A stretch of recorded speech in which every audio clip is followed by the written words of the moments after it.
Buat kalian yang mau mensupport channel ini dengan donasi atau emang sekedar mau beli mimin kopi, kalian bisa pilih antara Super Thanks atau Saweria.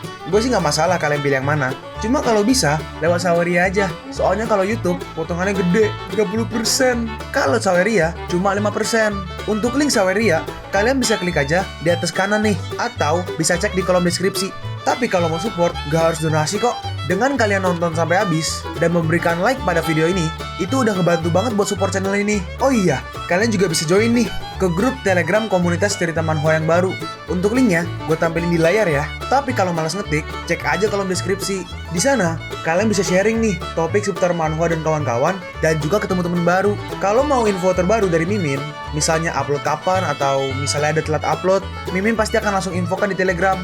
Makanya jangan lupa join ya. Gak perlu berlama-lama lagi, kita mulai aja ceritanya.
Oleh karena itu, ada banyak musuh dan semua organ habis. Jadi berhati-hatilah membuat gerakan seperti itu. Hampir gak mungkin untuk menemukan petunjuk. Gak ada cara untuk berspekulasi sama sekali. Siapapun mungkin, tapi semua orang mungkin tidak juga. Maksudnya kayak dia mungkin, tapi juga bisa juga bukan dia, maksudnya gitu ya kurang lebihnya. Lingyun bertanya, lalu bagaimana kau bisa mendapatkannya kembali? Tidak pernah ditemukan. Tiba-tiba 1 bulan kemudian, bawahan yang sama yang tadi, dia datang tuh. Nyonya, kenapa? Apa ada kabar? Nyonya, tua muda dan nona sudah kembali. Mereka datang di depan pintu. Tingyu bertanya, lalu kenapa kau tidak bawa mereka masuk? Itu, tua muda tidak mengizinkan siapapun untuk mendekat. Dengan cepat, Tingyu pun langsung pergi keluar untuk menghampirinya. Dan terlihat ya, ada 2 anak di situ. Di sini Tingyu tidak senang, tapi bisa dilihat mereka semua kayak terlantar gitu. Semua bajunya pun compang-camping. Dengan cepat, Tingyu langsung memeluk mereka. Lalu apa yang terjadi pada mereka? Kemudian temperamen mereka berdua berubah. Putraku kejam kepada semua orang kecuali aku dan adik perempuannya, dan tidak memiliki belas kasihan sama sekali. Dan putriku, jika kakaknya ada di rumah, dia mengunci dirinya di dalam rumah, makan 3 kali sehari, mencuci dan berganti pakaian, dan tidak pernah keluar. Hanya aku dan kakaknya yang bisa masuk. Setiap kali kakaknya pergi untuk tugas, dia menjadi seperti itu. Seolah-olah dia adalah kakaknya sendiri, membantu semua urusan kakaknya. Lalu, kenapa kau tidak mencariku saat itu? Aku mengikuti situasimu. Meskipun anak-anak tidak pernah bertanya kepadaku tentang ayah mereka, tetapi aku tahu bahwa ayah mereka memiliki posisi yang tak tergantikan di hati mereka. Hanya saja aku belum bisa menemukan waktu yang tepat. Dari saat aku mengenalmu, kau adalah orang yang berani. Apa yang mau kau katakan? Lingyun berdiri dan berkata, terkadang mengandalkan orang lain sepertiku bukanlah masalah harga diri. Aku juga mengandalkan bantuan dari saudara-saudaraku dalam hidup dan mati yang tidak terhitung jumlahnya untuk menjadikan aku siapa aku sekarang. Lingyun bertanya, jadi apa yang bisa kau lakukan sekarang? Penyakit hati masih butuh obat hati. Aku akan mencobanya. Jadi apa yang bisa kau lakukan sekarang? Penyakit hati masih butuh obat hati. Aku akan mencobanya. Dia juga pasti punya hati. Lalu Lingyun menggunakan sebuah skill yang bisa melihat apa nih? Iya, di mana dia? Oh, tiba-tiba Lingyun muncul di belakangnya, tapi cuma bayangan ya, bukan asli. Dalam hati Chasin, ibu dan Saint berbicara lama di dalam. Apa yang terjadi? Saint sangat luar biasa. Gak ada kemarahan dan kepura-puraan diri. Gak ada momentum tahu dan sihir transendental yang tak terlihat. Hampir mematahkan hatiku. Aku masih belum cukup kuat. Ketika kakak tidak ada, aku hanya bisa mengandalkan diri sendiri untuk melindungi adik. Aku harus menjadi lebih bisa diandalkan. Pada akhirnya, apa yang bisa aku lakukan? Dalam hati Lingyun, ternyata memang ada masalah. Hei, siapa? Oke, kembali. Lingyun pun kembali ke dalam ruangan presiden bersama si Tingyu. Tingyu bertanya, bagaimana situasinya? Dia benar-benar orang yang mandiri. Dia menganggap dirinya sebagai kakak yang melindungi adiknya dan mencoba untuk membuat dirinya lebih dewasa dan lebih kuat. Ada orang yang telah menemukan simpatinya sebelumnya, mencoba memahami pikiran batinnya yang sebenarnya untuk meresepkan obat yang tepat. Tapi seperti yang kau katakan, dia tidak ingin berpura-pura menjadi kakak laki-lakinya untuk melarikan diri, tetapi benar-benar menganggap dirinya sebagai kakak laki-laki untuk melindungi adik perempuannya. Bahkan kau gak bisa melakukan apa-apa padanya. Lingyun berkata, manusia memiliki 6 indera: telinga, mata, hidung, lidah, tubuh, pikiran, dan baru memahami tingkat pertama pikirannya. Barusan aku cuma mengintip pikiran awalnya, tapi itu gak cukup untuk menghadapi situasi seperti itu. Tapi aku tinggal pergi ke lapisan berikutnya.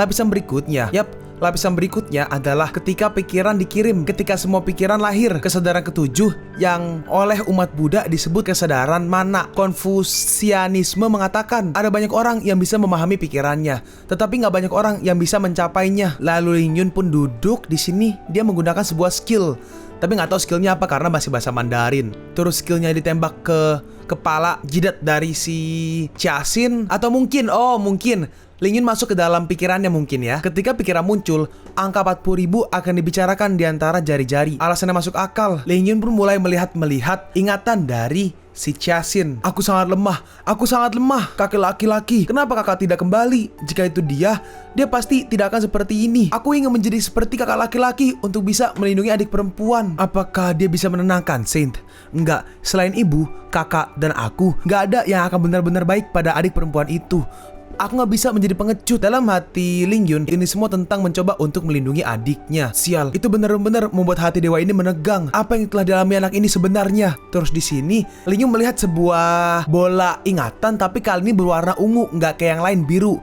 Dan pas dilihat, ternyata ini saat dia diculik selama kalau nggak salah 1 bulan. Di sini dia sendiri ya, nggak bareng kakaknya ya. Kakak, selamatkan aku, kakak. Tolong, aku takut sekali. Lalu setelah melihat itu, tiba-tiba bola-bola ingatan lain mulai menutupi bola ingatan yang warna ungu dan langsung mengisolasinya. Aku yang melindungi adik perempuanku. Untuk melindungi adik perempuan, apa yang harus kulakukan? Dan akhirnya Ling Yun pun balik. Apa kau menemukan apa penyebabnya? Mungkin karena hati anak itu sangat memanggil orang yang ingin melindunginya. Jadi dia membentuk kepribadiannya saat ini dan ingin bisa melindungi dirinya sendiri setiap saat. BTW kayak kurang lebih kayak kepribadian ganda gitulah ya. Sial, apa yang telah mereka lalui? Aku sudah mencari tahunya selama bertahun-tahun, tetapi tidak ada petunjuk sama sekali. Putra dan putriku juga menolak untuk membuka mulut mereka untuk memberitahuku apa yang terjadi. Tidak diketahui. Jadi cuma bisa berspekulasi. Aku tahu bahwa putriku sangat kesakitan, tetapi aku gak berani menunjukkan kekhawatiranku di depannya. Mengatakan pada diri sendiri untuk menjadi kuat, untuk bisa membuat diri sendiri aman. Aku sangat menyesal. Kenapa awalnya aku bisa lalai? Aku sangat berharap musuh datang padaku aja. Kenapa malah menyakiti anak-anak? Jadi apa sudah tidak ada jalan keluar? Masih ada lapisan hati yang lain yang tahu segalanya. Lalu kenapa kau tidak melihatnya?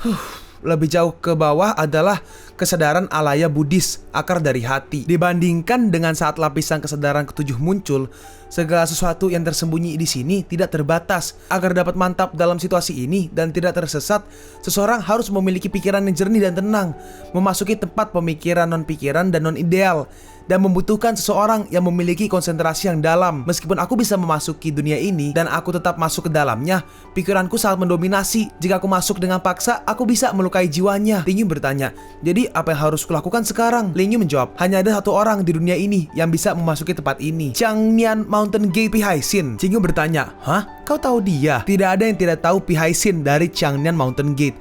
Aku sudah mencarinya selama bertahun-tahun, namun keberadaannya sangat tersembunyi. Tidak ada jejak sama sekali yang ditemukan. Sebenarnya, aku punya cara untuk menemukannya. Ling Yun membalas, apa katamu? Terus kenapa kau tidak mengatakannya lebih awal? Dalam hati Ling Yun, karena itu sangat memalukan, mengingatkanku pada ingatan masa lalu yang tak terlupakan. Ling Yun berkata, tidak, kenapa kau harus pergi mencarinya? Udah, tunggu apa lagi? Bawa aku untuk menemukannya.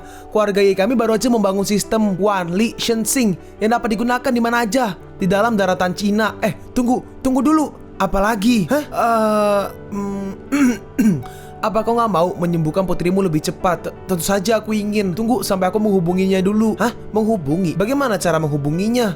Aku memiliki beberapa hubungan yang tidak bisa dikatakan dengan dia.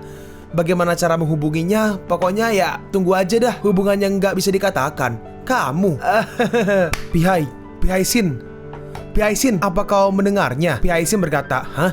Apa akhirnya Saint punya waktu untuk menghubungiku? Ling Yun berkata, aku punya sesuatu untuk dikatakan. Aku punya sesuatu untuk ditanyakan. Pihaisin menjawab, oh, aku di lembah Raja Obat. Silahkan datang ke sini. Ling Yun berkata, dia ada di lembah Raja Obat. Pergi. Aku gak mau ikut. Saint aja yang pergi sendiri. Hah? Barusan bukannya kau bilang ingin pergi bersama untuk menemuinya? Karena dia adalah kenalan lama yang mulia, yang memiliki hubungan yang tidak bisa dikatakan. Tidak nyaman bagi saya untuk ikut pergi. Terus Ting Yu pun duduk. Lalu Ting Yu, dia pergi nih ke komputernya. Dia ngetik-ngetik, tahu-tahu muncul sebuah portal. Silakan pergi secepatnya. Oke, aku akan kembali secepat mungkin. Dan Ling Yun pun masuk ke dalam portalnya dan dia pun langsung sampai di lembah Raja Obat. Di sini kita lihat ya, ada klinik gratis dibuka, orang ngantri banyak banget. Dalam hati Ling Yun, setelah lama tidak kesini, kok lembah Raja Obat ramai sekali. Tiba-tiba, minggir, apa kau nggak melihat tuanku mau menemui dokter, hah? Kita lihat ada seorang, mungkin orang kaya ya, jadi diangkat gitu. Gak cuma diangkat, tapi banyak banget penjaga yang menjaganya. Dan gendut banget, buset. Orang yang ngantri berkata, hah, kenapa kau menyela antrian? Yang dulu datang, yang dulu dilayani, kau di sini. Kau idiot. Berani bicara tentang siapa yang datang pertama kali? Hei, kami sudah mengantri untuk waktu yang lama untuk mencari perawatan medis. Semua orang memenuhi aturan. Hah? Aturan? Ini untuk kalian orang-orang rendahan. Apa kau tahu siapa tuanku? Bahkan jika aku membunuhmu, aku tidak harus bertanggung jawab. Di sini orangnya, dia memakai sebuah skill. Tangannya menjadi seperti sebuah batu. Dan dia langsung menyerang ke arah orang-orang itu. Cepat, enyahlah. Tapi tiba-tiba langit dan bumi, tiba-tiba waktu diberhentiin sama si Ling Yun.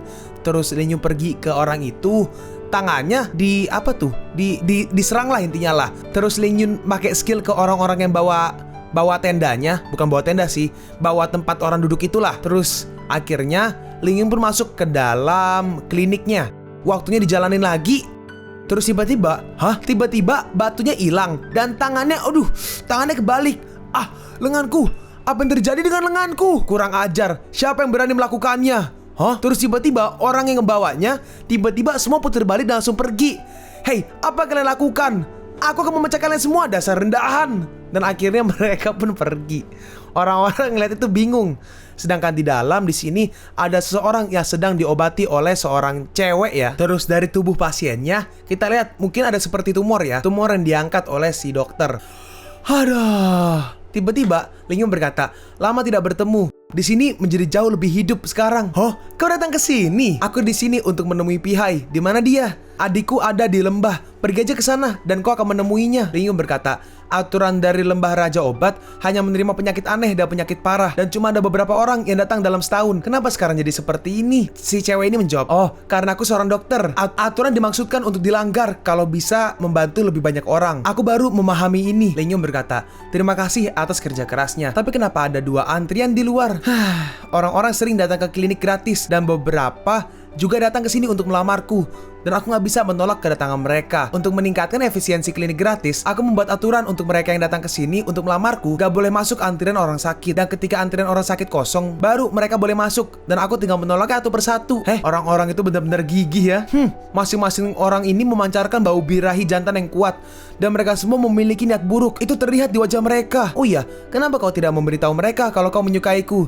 Dengan begitu mereka akan pergi. Tenang aja, aku akan mengurus mereka. Kau bisa fokus untuk mengobati. Si cewek merespon, benarkah kau benar-benar membantuku untuk keluar dari masalah? Lingyun berkata, kau memang sudah gak memiliki aturan sejak aku bertemu denganmu. Ya udah, kau lanjut aja mengobati pasiennya. Aku mau pergi dulu. Terus di luar di sini banyak ya. Tuh, ada antrian yang mau ngelamar tuh. Terus tiba-tiba, kenapa ini? Tiba-tiba kakiku di luar kendali.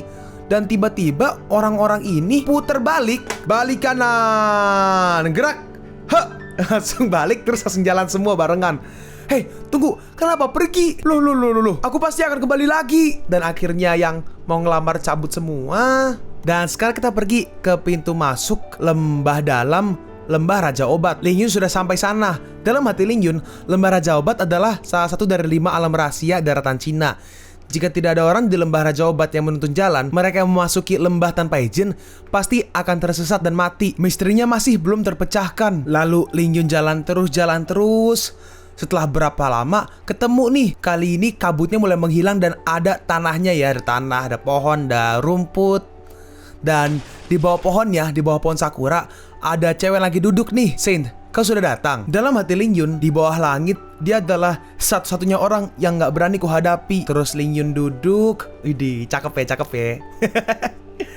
Aku terus di sini dikasih apa nih? Oh, si cewek, si Pihai dia ngambil sebuah seperti apa tuh, kayak biji. Terus biji dijatuhin, terus tiba-tiba tumbuh jadi tanaman gede, ada semangka. Terus semangkanya taruh di meja, dipotong. Pihai berkata, lama tidak bertemu.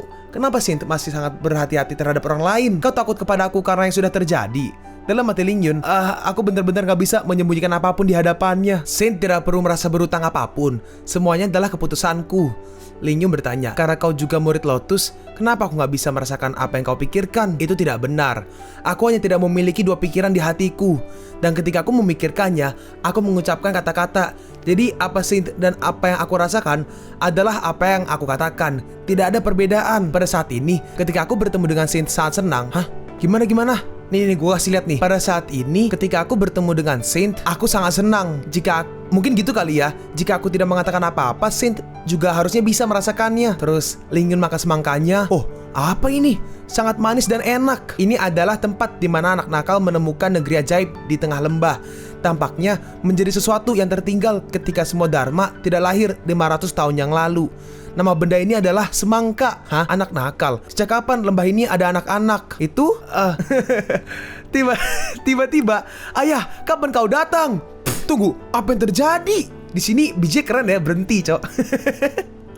Kita lihat ya. Ada anak lagi. Tunggu. Tenang. Ini terlalu mendadak. Dewa ini sudah mengalami serangkaian kejutan seperti ini. Itu seharusnya aku bisa beradaptasi. Tenang. Gak boleh kehilangan ketenangan lagi. Loh, tunggu. Ini apa ini kemampuan unik yang mulia? Aku belum pernah melihat ini sebelumnya. Lingyun bertanya, Hey, apa yang sebenarnya terjadi? Namanya Lian Cheng, dia putri kita. Sekali lagi, pengakuan aneh lagi. Tapi aku sudah bisa menerimanya. Enggak, apa yang sebenarnya terjadi? Saat ini, aku juga dengan jelas merasa bahwa Saint telah mengalami banyak petualangan dalam beberapa hari terakhir. Dan inilah saatnya untuk beradaptasi dengannya. Satu teratai lahir, dan teratai lahir dari biji teratai. Kenapa kau nggak tahu? Aku nggak tahu. Kau tahu lebih baik dariku. Hanya kau yang tahu apa yang aku pikirkan. Tetapi aku nggak tahu apa yang kau pikirkan. Kita lompat flashback lebih tepatnya ya, ke 7 tahun yang lalu. Saat daratan Cina masih kacau, kekuatan semua pihak melakukan yang terbaik, dan tidak ada rasa kepercayaan pada mereka. Bersatu hari ini, pengkhianatan besok. Saudaraku yang baik, yang berbagi cita-cita denganku, kawan-kawan yang baik, terus semua mokat sampai tersisa aku sendiri. Jalan di depan gelap seperti malam. Hatiku sudah lelah, semua mati. Lalu yang kupunya hanya membunuh semua orang jahat di dunia. Habisi semua orang jahat di dunia ini. Pada hari itu, aku jatuh ke dalam iblis karena kemalangan. Pembantaian tanpa akhir. Ada begitu banyak orang yang memiliki pikiran jahat di dalam hati mereka. Tidak ada habis-habisnya. Membunuh tanpa henti. Dari timur ke barat, selatan ke utara. Timur ke barat, selatan ke utara, tak juga aku berjumpa. Semakin banyak aku membunuh, semakin putus asa aku terpelosok lebih dalam. Lalu gak lama setelah itu, seseorang datang, seorang cewek nih. Ling Yun bertanya, Qingnian Mountain Gate, Pihaisin, kenapa kau ada di sini? Aku akan menyelamatkanmu. Kau memurnikan teknik meditasi, dan kau dilahirkan di dunia untuk mencari Buddha. Apa yang kau lakukan dengan urusan dunia ini? Kenapa juga aku membutuhkan pertolonganmu? Sekarang, daratan Cina bersatu, dan dengan cepat semua orang ingin menyingkirkan titik. Udah gak ada apa-apa lagi. Lanjut. Semua kebencian di dunia ini menjadi milikmu. Apakah ini penyatuan Cina yang kau inginkan? Ling Yun berkata, kau bukanlah orang yang harus dibunuh. Pergilah. Karena aku bukan seseorang yang harus dibunuh. Apa perbedaan aku pergi dan tidak pergi? Lalu Ling Yun langsung menyerangnya. Walaupun di sini miss ya, sengaja dibikin miss biar gak kena. Jika kau tidak pergi, maka aku akan menghabisimu. Tapi si Bihai malah makin mendekat. Ling Yun bertanya, kau gak mau pergi? Mau mati sia-sia? Apa kau mau membuang semua amalan baikmu? Bihai merespon, kalau kau bisa jatuh ke dalam iblis demi rakyat jelata, aku bersedia meninggalkan Buddha demi dirimu.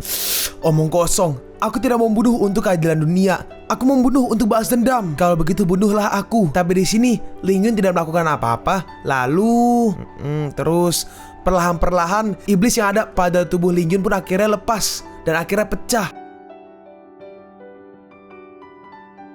Tunggu.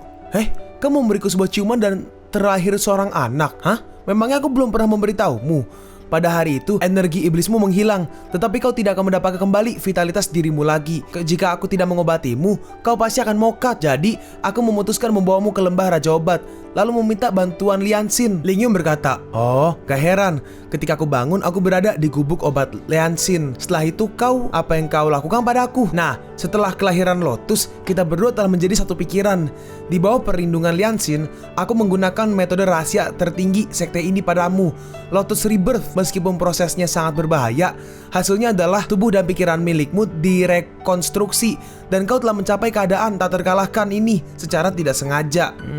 Karena anak itu tahu bahwa aku adalah ayahnya, kenapa tidak membawanya untuk menemuiku? Bukannya aku gak mau, tapi aku gak bisa. Apa kau khawatir tentang keselamatan anakmu? Bukan, dia hanya memiliki 1 tahun lagi untuk hidup. Kalian pun sampai di penghujung video ini. Kalian mau tahu lanjutan chapter ini? Atau manhwa menarik lainnya? Makanya, jangan lupa subscribe biar kalian gak ketinggalan kalau gue upload video baru. Jangan lupa like, komen, dan share ke teman-teman kalian supaya channel ini bisa lebih berkembang ke depannya. Segitu dulu dari video cerita manhwa. Gua Sabik undur diri. See you on the next video. Zaijian!